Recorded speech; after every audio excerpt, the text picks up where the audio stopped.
Bienvenidos a esta segunda sesión. Muchas gracias a todos los que han acudido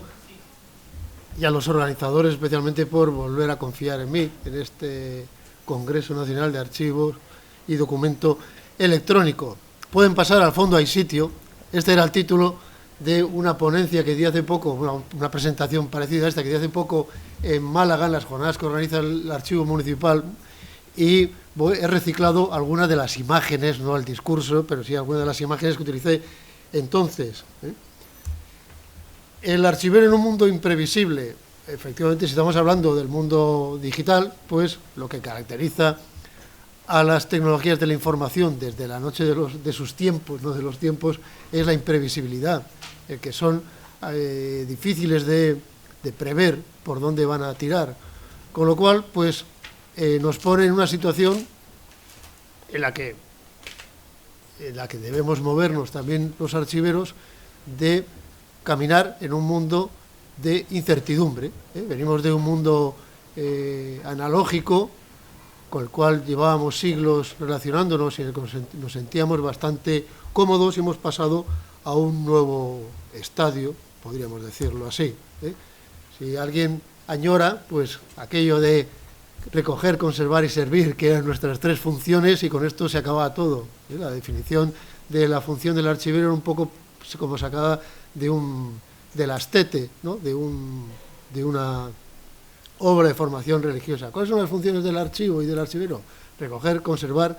y servir. Y esto nos mantenía en una certeza, también en una situación de abatimiento o de aburrimiento, o podemos decir también de cierta falta de esperanza desde el punto de vista profesional, pero lo cierto es que esto hace tiempo que ha desaparecido. Y estamos en una situación, los archivos hoy, que se parece bastante más al al camarote de los hermanos Marx, creo que si no me equivoco era en Sopa de Ganso. Es decir, en los últimos años no paran de entrar cosas, situaciones, funciones, actividades nuevas, y la última la que os la acabo de explicar muy bien y con muchas ganas y transmitidas por parte de Francesc Jiménez, el archivero también DPO. Y cuando estamos en una situación todavía con temas pendientes por resolver y que todavía están sin haber sido en muchos casos afrontados o al menos resueltos, bastante lejos, ¿no? Como aspectos como la valoración retrospectiva. Todavía tenemos, podemos decir, miles de kilómetros de documentos sin valorar, y que no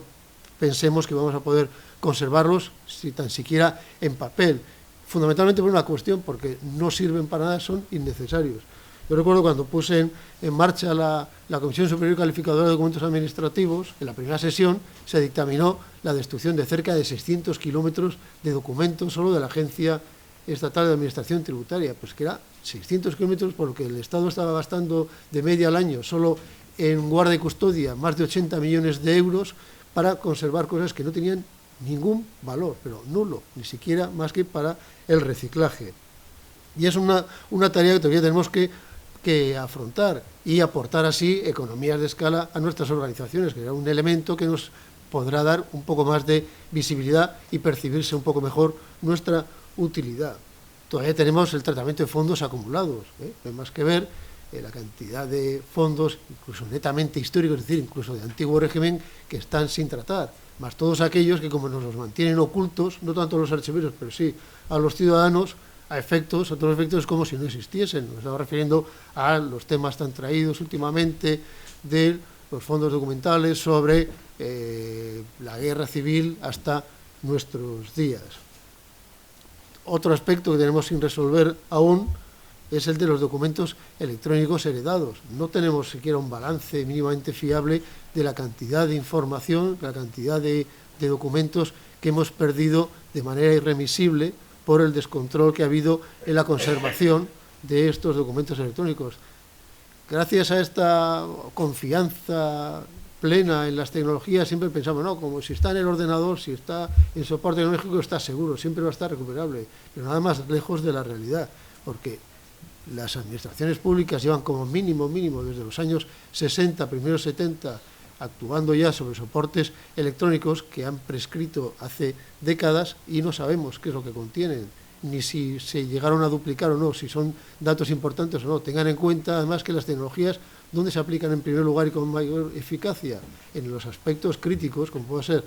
la gestión económica, es decir, hacienda y tributos, y en las cuestiones relacionadas con la defensa, con la persecución de los delitos, con el orden público, es decir, con temas enormemente sensibles y muy importantes para el futuro, para la historia y para los estudios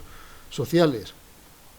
Y además tenemos otra cuestión que ni siquiera en España se ha llegado, creo que, a abordar medianamente en serio, y que se nos han llevado a la merienda, que es el tema del archivo web. Hace poco la Biblioteca Nacional de España anunciaba que organizaba una jornada sobre este tema, y creo que somos el primer país o de los pocos países en los que la Biblioteca Nacional tiene encomendada la gestión de la memoria web de las organizaciones públicas, algo que es como que nos hayamos dejado amputar algún miembro de nuestro cuerpo archivero, cada cual elija el que más le apetezca. Y todavía estamos arrastrando los temas del poscustodialismo y la archivística posmoderna, que son restos de los años 80, primeros de los 90, que, en mi opinión al menos, ya es momento de superar sobre todo para afrontar lo que se nos ha venido, no es que se nos viene, sino se nos ha venido ya encima, que es la administración electrónica, en el que a veces yo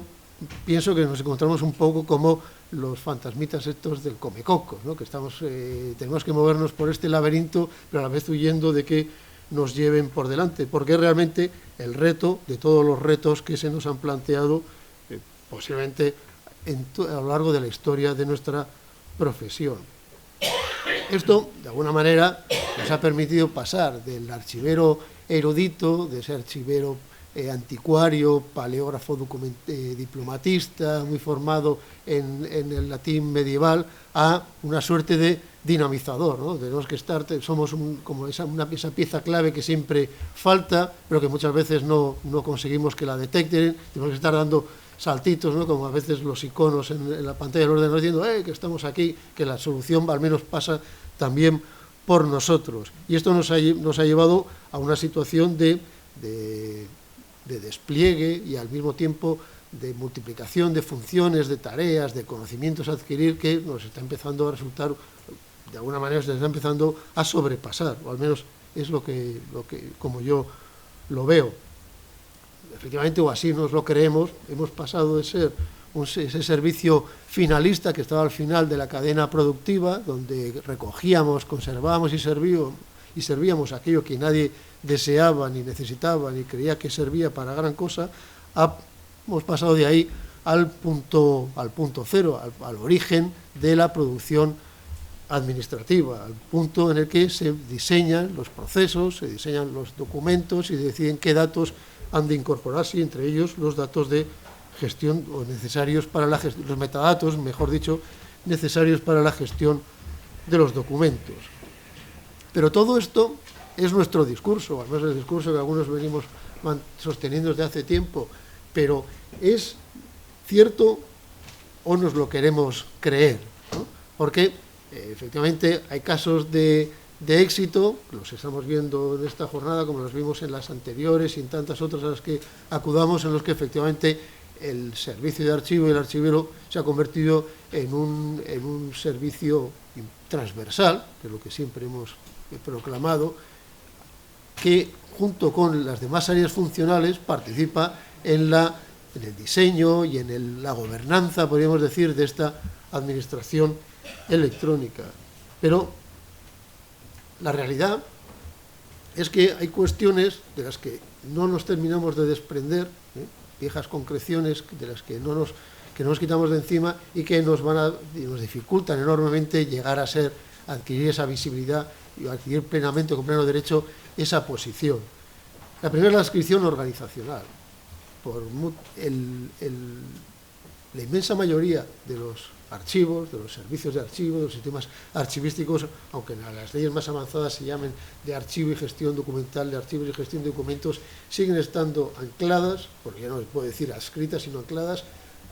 a los departamentos que tienen entre sus competencias las de cultura, lo que significa que la visión decimonónica no se la han sacudido, a pesar de lo que nosotros hayamos dicho y hayamos intentado, no se la han sacudido los que toman las decisiones y los que diseñan el sector público, por lo menos, y en el privado me temo que es bastante parecido en algunos casos. Y además, por si fuera poco, en aquello que es nuestra responsabilidad o que en la que podemos influir realmente, pues nos empeñamos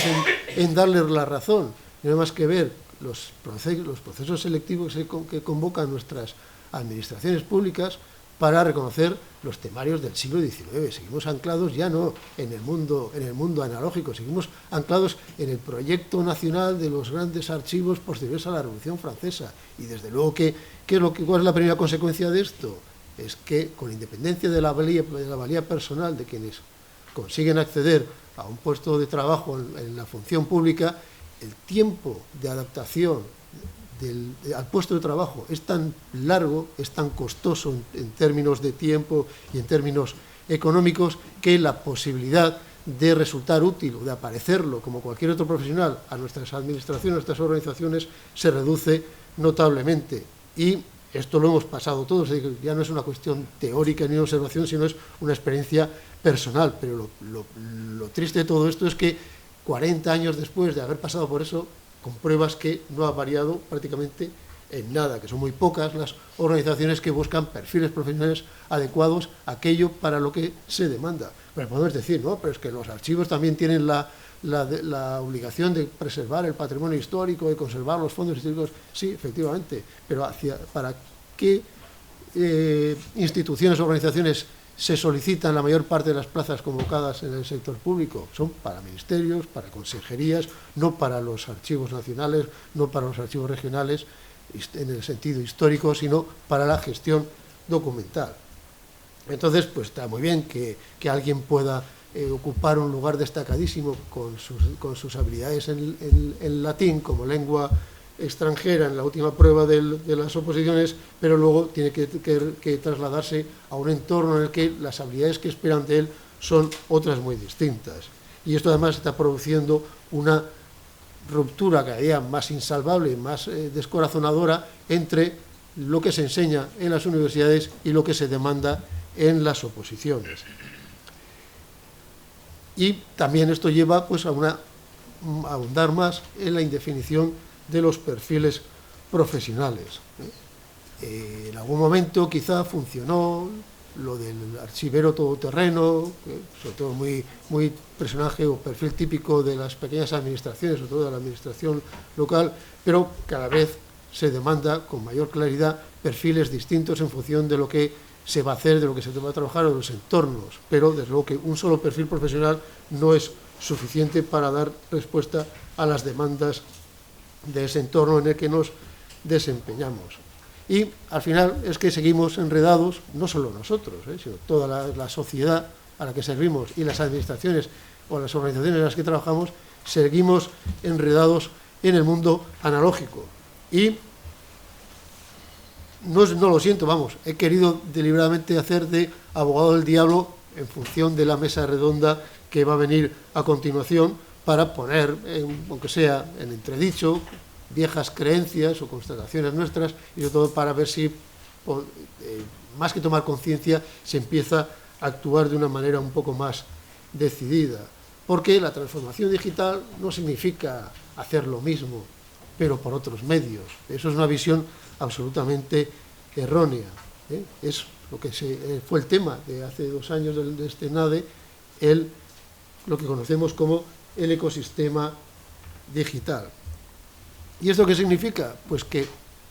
tenemos que volver, no sé si atrás o hacia dónde, pero ya no,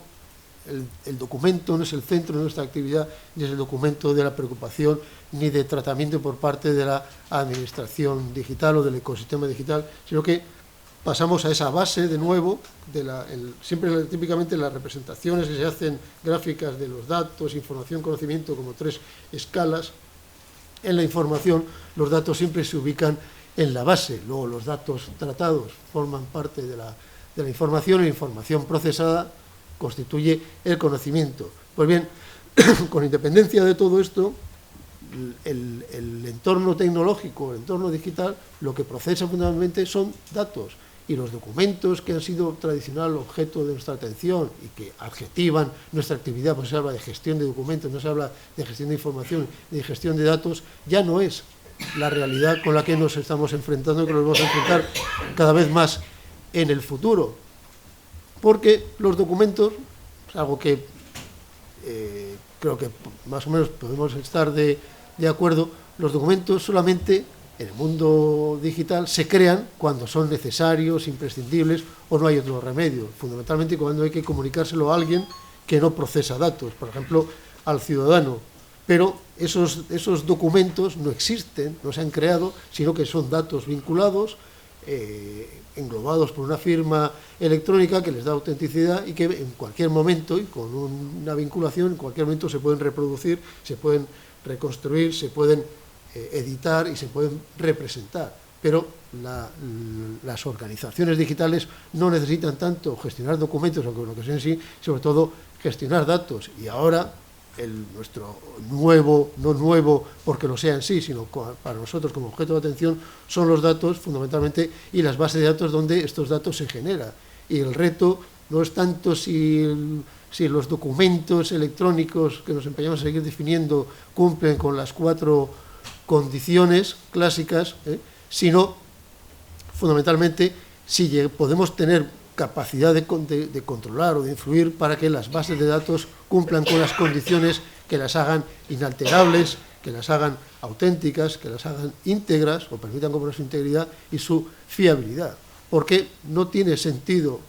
conservar o convertir en aquello que no se ha creado. Cualquiera de nosotros, que me parece aquí por la edad media que representamos, haya hecho la declaración de la renta por la única manera que es posible ahora, por vía telemática, habrá comprobado que no está generando un documento como estábamos acostumbrados cuando las hacíamos en papel y rellenábamos aquellos impresos de colorines. Lo que está haciendo es aportar datos a una base a una o varias bases de datos que se están cruzando en tiempo real según los vamos introduciendo, y luego al final, una vez que con nuestra firma electrónica los hemos englobado y los hemos enviado como un paquete de transmisión de datos, es entonces cuando ya las bases de datos de Hacienda, la agencia tributaria, hacen las comprobaciones pertinentes, los validan o no validan. Luego nosotros, para nuestra seguridad personal o para nuestro archivo, podemos convertirlo, ese código, en un documento PDF, pero luego la agencia tributaria ni creo que lo haga, ni necesita para nada conservar PDFs de esas declaraciones. Lo que necesita es tener cada año, cada campaña, los datos perfectamente vinculados unos con otros en función del NIF al que pertenecen o la unidad familiar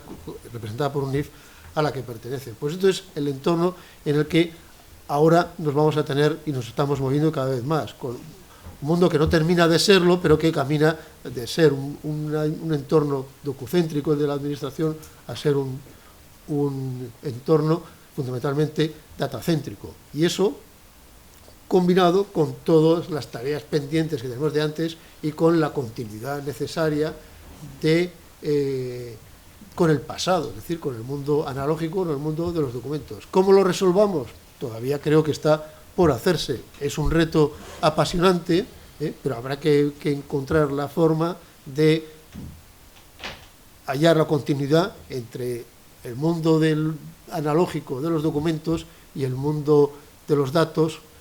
digital. Y temas o cuestiones nuevas que se nos van cayendo encima, se nos vienen encima y que son inherentes a este ecosistema digital, como es, para mí muy querido, el de la preservación digital permanente, para lo que me refiero a la frase famosa de Jeff Rosenberg que él pronunció a finales del siglo pasado. Los documentos digitales o electrónicos duran para siempre o durante 5 años, lo primero que suceda, ¿no? Pues esto es un poco como, parece la frase que ahora se trasladó a todos o muchos contratos, ¿no? La duración de ese contrato será de tanto tiempo o 100.000 kilómetros, lo que antes suceda, típico en los coches y otras cosas. Pues que efectivamente estamos en un entorno nuevo y en el que hay una cuestión fundamental que resolver, que es el de la preservación, es decir, el de la perdurabilidad de aspectos que no nos competen. A nosotros no nos compete, por mucho que pongamos buena voluntad, resolver las cuestiones tecnológicas, que algún día la tecnología, cuando sea rentable, lo logrará, no me cabe duda, pero mientras tanto yo creo que la solución está en las convenciones, es decir, lo que debe dar autenticidad a los documentos, lo que va a dar seguridad a la preservación y con esto un reforzamiento de esa función custodia tradicional del archivo y del archivero es el lugar y la persona, el que los documentos o las bases de datos estén en el archivo y administradas por un archivero, debería ser una base suficiente para hallar la fórmula legal adecuada que permita considerar esos documentos como auténticos, como conservados, con independencia de lo que haya sucedido con las firmas electrónicas, con que se han prescrito o con otros aspectos que nos pueden llevar, si no, a una situación de auténtica locura.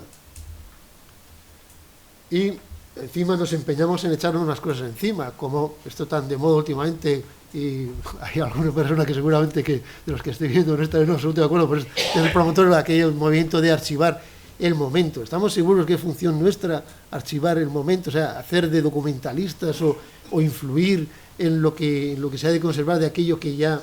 no está en nuestras manos, o era esto de lo que iba a archivar el momento, y los fracasos sonados como el de la Biblioteca del Congreso de Washington, con el intento de conservar la memoria de Twitter, y otras que están estallando como pompas de agua gigantescas de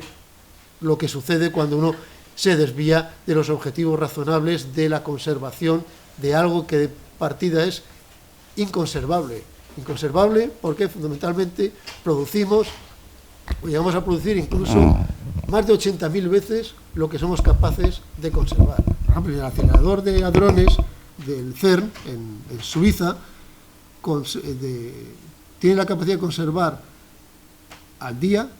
los resultados de los choques que se producen en un segundo, lo que significa que la capacidad de conservar datos de importancia relevante para la ciencia y para la industria se reduce de a 1 de cada 83.000. Entonces, si el pretender conservarlo todo cuando los medios disponibles no existen, o no están disponibles, o van muy por detrás de la capacidad de producir información, pues no creo que sea una buena política. Y es que si hay algo bueno, pero también malo, de nuestra profesión es el voluntarismo, el exceso de voluntarismo. Durante mucho tiempo, y sobre todo en los inicios, desde los años 80 y tal, que se empezó a romper el hielo con el tema de la gestión de documentos y entrar en el aspecto administrativo, no cultural, pues se ha hecho a base de voluntarismo, con más empeño que resultados, pero hay que tener en cuenta que el voluntarismo nos puede llevar un poco también al personaje del sentido de la vida. Si han visto la famosa película de Monty Python, recuerden lo que le sucede al final. No era voluntarismo lo que la atragantaba, sino el exceso de ingesta. Pero es que por mucho que nos empeñemos, se nos ve lo que se nos ve. Es decir, yo creo que de momento y todavía, por gracia y por desgracia, más se nos entrevé o adivina que se nos ve y se nos admite y se cuenta con nosotros. Entonces todavía hay muchísimo camino por recorrer. Podemos decir, no sé si es muy adecuada la figura, que entramos en este túnel o esta travesía hacia la plenitud digital, en la que todavía estamos como un tren de vapor, con aquello de conservar, recoger y servir, pero no sabemos cómo vamos a salir. ¿Saldremos como un ave o descarrilados? Pues lo bueno es que esta vez ya no estamos solos, ya no somos esos tres hermanos más solitarios y aburridos, sino que estamos con mucha más gente, con muchos más interlocutores en el camarote, y el resultado dependerá no solo de nosotros, sino de la capacidad de otros y la capacidad de integrarnos en ese ecosistema digital. En fin, se supone, según Google, que esto quiere decir en código binario: muchas gracias.